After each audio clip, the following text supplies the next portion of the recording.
নমস্কাৰ। এটি বিশেষ বাতৰি লৈ নিউজৰ ষ্টুডিঅ'ত মই মুকিউল হুছেইন।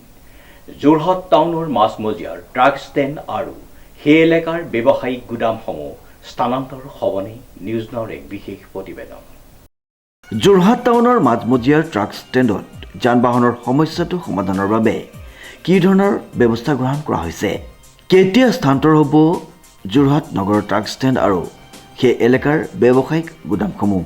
সকলো আধুনিক সুবিধাসম্পন্ন ট্ৰাক টাৰ্মিনাছ কমপ্লেক্স কেতিয়ালৈ পূৰ্ণৰূপে কাৰ্যকৰী হ'ব? এই টাৰ্মিনাছ কমপ্লেক্স বিষয়ে কি কয় যোৰহাট উন্নয়ন প্ৰাধিকৰণৰ সভাপতিগৰাকীয়ে? ষ্টেণ্ডৰ ওচৰলৈ যায়, ট্ৰাক হেৰিত যায়, য'ত ট্ৰাক ষ্টেণ্ড আছে যিটো হুলস্থুলি সৃষ্টি কৰি আছে, তাত আজি ফ'ৰ হুইলাৰ গাড়ী সোমাবলৈ দিয়া নাই। সৰু গাড়ীয়ে নোসোমায় তাত। ট্ৰাক ষ্টেণ্ড তাত নাই আজি 2 মাহৰ পৰা, 2-3 মাহৰ পৰা। ব্ৰিজখন যেতিয়াবা বনাব লৈছে, ফ্লাইঅভাৰখন, তেতিয়াবা ট্ৰাক টাৰ্মিনাছ নাই।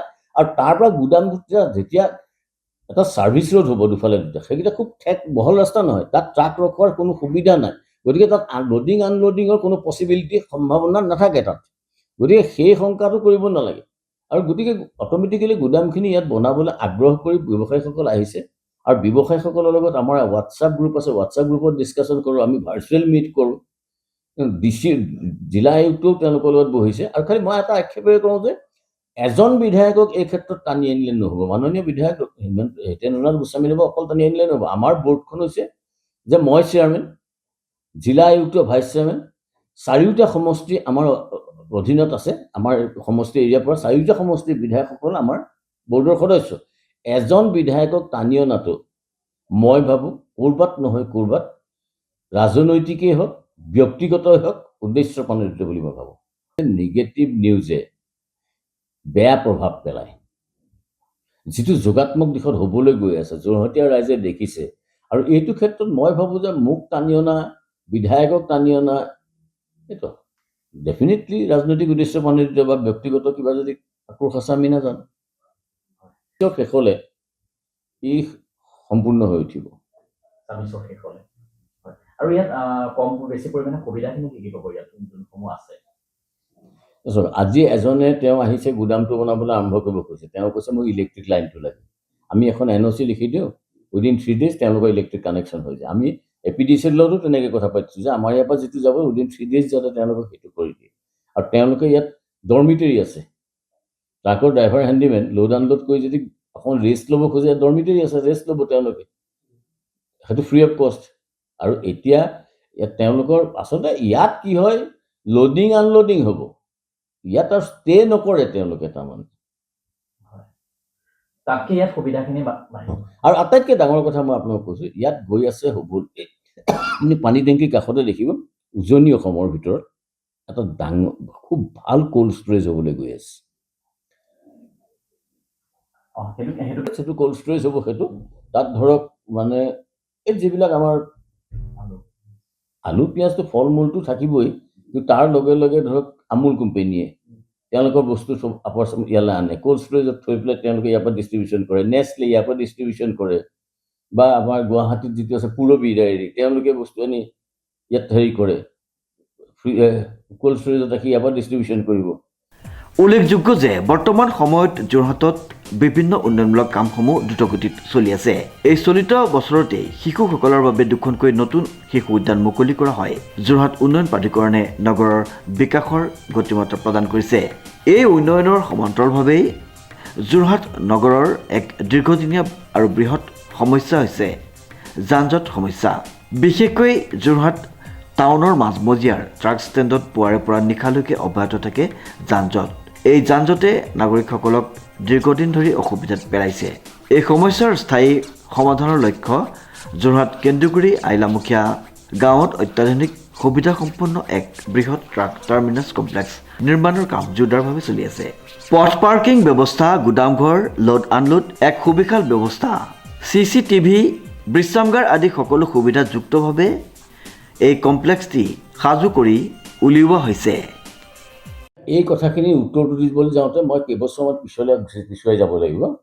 2019 চনত প্ৰথমবাৰৰ কাৰণে যোৰহাট উন্নয়ন প্ৰাধিকৰণৰ অধ্যক্ষ হিচাপে যেতিয়া দায়িত্ব লৈছিলোঁ, দায়িত্ব লোৱাৰ পিছতে 21 অক্টোবৰত দায়িত্ব লোৱাৰ পিছত মই তেতিয়া আহি অধ্যক্ষৰূপে দায়িত্ব লওঁতে আমি তেতিয়া দেখিলোঁ যে মই মোৰ কাৰ্যালয়ৰ কৰ্মচাৰী 11 মাহৰ দৰমহা নাই, কেইবাজনো এমপ্লয়ী ৰিটায়াৰ হৈ গ'ল, তেওঁলোকক গ্ৰেচুইটি দিয়া নাই, 1 কোটিতকৈও অধিক টকা এটা এৰিয়াৰ হৈ আছে এমপ্লয়ীৰ ওচৰত। মই প্ৰথম প্ৰায়ৰিটি দিছিলোঁ যে কৰ্মচাৰীসকলৰ দৰমহা নিয়মীয়াকৰণ, আৰু তেতিয়া তেওঁলোকে পঞ্চম বিত্ত আয়োগৰ 5th পে কমিশ্যন পাই আছিলে। মোৰ কথা হৈছে যে 7th পে কমিশ্যন গভৰ্ণমেণ্টে যেতিয়া দি আছে আমি দিব লাগে, সেইখিনিত মই প্ৰথম গুৰুত্ব দিলোঁ। প্ৰথম 6 মাহতে মই সেইখিনিত সফলতা অৰ্জন কৰিলোঁ, আৰু তেতিয়া তেওঁলোকে 7th পে কমিশ্যন পাবলৈ সক্ষম হ'ল। তাৰপিছত যেতিয়া মই নগৰৰ মাজমজিয়াত থকা এটা কাৰ্যালয়ত, ভাড়াঘৰত যেতিয়া কাৰ্যালয়টো আছিলে, মোৰ ইচ্ছা হ'ল যে ট্ৰাক টাৰ্মিনাছটো সম্পূৰ্ণ কৰিবলৈ হ'লে কাৰ্যালয়টো ট্ৰাক টাৰ্মিনাছৰ মাজলৈ তালৈ লৈ যাব লাগিব।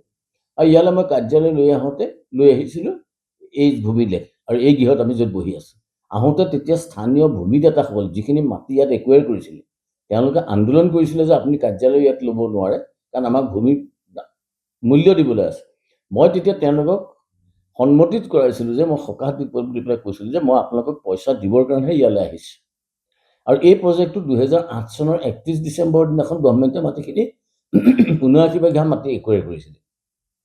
একুৱায়াৰ কৰি তেতিয়াৰ চৰকাৰে 2008 চনত চৰকাৰে এই মাটিখিনিৰ মূল্য নিৰ্ধাৰণ কৰিলে 1,83,00,000 টকা। কিন্তু ভূমিপুত্ৰসকলে, যিসকলে ভূমিত যাৰ একুৱায়াৰ কৰা হৈছিল, তেওঁলোকে সেইটো মানি নলৈ হাইকোৰ্টলৈ প্ৰচিড কৰিলে। হাইকোৰ্টে তেতিয়া ইয়াত প্ৰশাসনিক বিষয়া হিচাপে আছিলে DC মিট্টাল, ডেপুটি কমিশ্যনাৰ। সেই মিট্টালে তেতিয়া সেই বস্তুটো মিট্টালক হাইকোৰ্টে ক'লে যে আপোনালোকে এটা এমিকেবল চলিউশ্যন কৰক, আৰু চলিউশ্যন কৰি সেই 1,83,00,000 টকাটো গৈ পেলাই 10,17,00,000 টকা কৰিলে।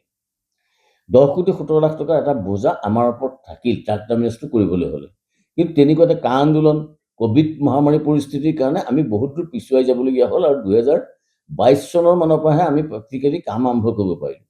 2022 চনৰ পিছত যিখিনি মানুহৰ পৰা ভূমি অধিগ্ৰহণ কৰা হৈছিলে, তেওঁলোকক আমি ক'লোঁ যে, আমি এখন মিটিং পাতিলোঁ, তেওঁলোকক পাতি ক'লোঁ যে মই এই কাৰ্যকালৰ ভিতৰত আপোনালোকক পইচা দিম, আপোনালোকে মোৰ ওচৰলৈ আহিব নালাগে। আৰু সেই অনুযায়ী আমি প্ৰায় 7 কোটি টকা, 10,17,00,000 টকাৰ 7 কোটি টকা আমি এলেভান্সত জমা দিলোঁ। জমা দি মোৰ কাৰ্যকাল সমাপ্ত হোৱাৰ আগে আগে প্ৰায় এসপ্তাহমান, যেতিয়া মই প্ৰথমটো কাৰ্যকালৰ পৰা কৰিছোঁ, 2024 চনৰ 16 অক্টোবৰত মই দায়িত্ব এৰাৰ তাৰ 3 দিনমানৰ আগত মই বাকী 3,17,00,000 টকা জমা দি থৈ গৈছিলোঁ।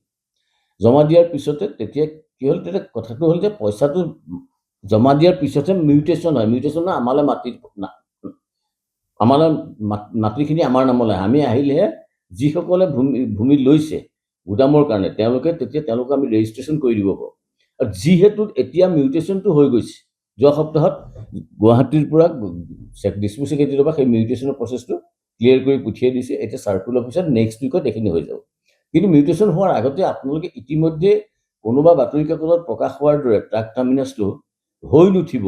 মানে এনেকুৱা নিগেটিভ নিউজে কি হয়, ব্যৱসায়ীসকলক ভীতিগ্ৰস্ত কৰি তোলে। ভীতিগ্ৰস্ত কৰি তুলিলে তেওঁলোকে নহ'ব বুলি ভাবিলে, কাৰণ তেওঁলোকে ব্যৱসায়িক লাভৰ কাৰণে চায়, মুনাফাৰ কাৰণে চাব। এইবোৰ ইয়াত ট্ৰাক টাৰ্মিনাছ শংকিত হৈ যায়, বনাম নে নবনাম। কিন্তু আমি কালিও সেইসকল মানে যাক ভূমি দিছোঁ, ইয়াত গুদামত তেওঁলোকৰ লগত কথা পাতিছোঁ যে ইয়াত কোনো প্ৰব্লেম নাই। আৰু ইতিমধ্যে আপোনালোকে যদি চাই দেখিব, কেইবাটাও গুদাম সম্পূৰ্ণৰূপে হৈ গৈছে। 2-এটা গুদাম ইফালে ভিতৰৰ ফালে চালু হৈছে, ষ্টাৰ্ট হৈছে। আৰু আমি এই মাটিখিনি কাম কৰিবলৈ যাওঁতে ইলেক্ট্ৰিক লাইনটো ঠিককৈ নাছিলে, পাৱাৰ লাইনটো। সেই পাৱাৰ লাইনটোৰ কাৰণে মোৰ যোৱাটো কাৰ্যকালতে 1,18,00,000 টকা দি গোটেই পাৱাৰ লাইন মানে 33 kV, 11 kV এইবিলাক শ্বিফ্ট কৰিবলগীয়া হৈছে, মেইন লাইনটো আনিবলগীয়া হৈছে, জেনেৰেটৰ ট্ৰেন্সফৰ্মাৰ বহুৱাবলগীয়া হৈছে। বহুতখিনি কাম তেতিয়াৰ দিনৰ মানে অধ্যক্ষ চেয়াৰমেনসকলে সেই কামখিনি এৰি থৈ গুচি গ'ল। তেওঁলোকে নগৰ অফিচত, মই আজি দোহাৰিছোঁ প্ৰাক্তন অধ্যক্ষসকলক টানি এইকাৰণে আনিছোঁ যে বাতৰি কাকতে বৰ্তমানৰ অধ্যক্ষ হিচাপে মোক টানি থাকে, কিন্তু তেতিয়াৰ সময়ত সেই কথাখিনি তেওঁলোকে নিলিখিলে যে তেওঁলোকে যে এই প্ৰজেক্টটোৰ প্ৰতি কোনো গুৰুত্বই নিদিলে। এতিয়া যেতিয়া আমি খুব সোনকালে হৈ যাব, 2024 চনৰ ভিতৰত গুদাম আৰম্ভ হ'ব। আৰু আটাইতকৈ ডাঙৰ কথা কি হৈছে যে আমি উন্নয়ন প্ৰাধিকৰণৰ নিজা পুঁজিৰ পৰা 10,17,00,000 টকা দিছোঁ। তাৰ উপৰি ইলেক্ট্ৰিচিটি হেৰি কৰোঁতে 1,18,00,000 টকা খৰচ কৰিছোঁ। আমি ড্ৰেইন বনাইছোঁ, ড্ৰেইনত খৰচ কৰিছোঁ। এইটো আমি 10% পুল ফাণ্ডৰ পৰা যিটো পইচা পাইছিলোঁ, সেই পুল ফাণ্ডৰ পইচা এইখিনি নাতিলে তাৰমানে। কিন্তু কোনো মানুহে কিন্তু তেতিয়াৰ প্ৰজেক্টত কাহানিও কোনো বাতৰি যুগনিয়াৰে নিলিখিলে যে ইয়াত মদৰ দোকান এখন, ৱাইন শ্বপখন কি কাৰণে লাগে এইটো প্ৰজেক্টত। কিন্তু এতিয়া আমি ৱাইন শ্বপখন আঁতৰাই দিব নোৱাৰোঁ। এইকাৰণে নোৱাৰোঁ কাৰণ এইটো এটা 10% পুল ফাণ্ডৰ প্ৰজেক্টৰ আণ্ডাৰত আছে। এইটো এটা প্ৰজেক্টৰ আণ্ডাৰ, প্ৰজেক্টৰ ভিতৰত ৱাইনশ্বপ সোমাই আছে। সেইবিলাক বস্তু তেতিয়া কিন্তু বাতৰি যুগনি এখন তেতিয়া চকুত নপৰিলে তেতিয়া মানে হেৰিসকলৰ। কিন্তু মই খুব আক্ষেপেৰে কওঁ যে এই নিগেটিভ বাতৰি যদি নকৰে, কৰিলে মানে কিছুমান বস্তু হৈ নুঠেগৈ। সেইকাৰণে মই কৈছোঁ যে আপোনালোকৰ যোগেদি সংবাদ মাধ্যমকো মই অনুৰোধ জনাম, যোগাত্মক দিশে আগবাঢ়ক। যোৰহাটৰ এটা কৌটিকলীয়া সমস্যা সম্পূৰ্ণ হ'বলৈ গৈ আছে আৰু ইতিমধ্যে আমি পানীৰ টেংকি কাম সম্পূৰ্ণ কৰিছোঁ। যোৰহাট উন্নয়ন প্ৰাধিকৰণৰ সভাপতি প্ৰশান্ত গোস্বামীয়ে জানিবলৈ দিছে যে 2026 চনৰ শেষৰ ফালে টাৰ্মিনাছটো সম্পূৰ্ণৰূপে প্ৰস্তুত হৈ উঠিব। সম্পূৰ্ণ কমপ্লেক্স কাৰ্যকৰী হোৱাৰ লগে লগে যোৰহাট টাউনৰ মাজমজিয়াৰ বৰ্তমানৰ ট্ৰাক ষ্টেণ্ড আৰু সেই এলেকাত থকা সকলো ব্যৱসায়িক গুদাম একেলগে স্থানান্তৰ কৰা হ'ব। ইয়াৰ ফলস্বৰূপে বহু বছৰ ধৰি চলি অহা যান জঁটৰ সমস্যা উল্লেখযোগ্যভাৱে কমি আহিব আৰু যোৰহাট নগৰ পৰিসৰ অধিক পৰিচ্ছন্ন, সুসংঘবদ্ধ আৰু যান জঁট মুক্ত হ'ব বুলি আশা প্ৰকাশ কৰিছে সভাপতিগৰাকীয়ে। অনুপম বৰাৰ সহযোগত ডিজিপ বৰাৰ এক বিশেষ প্ৰতিবেদন নিউজ নাও।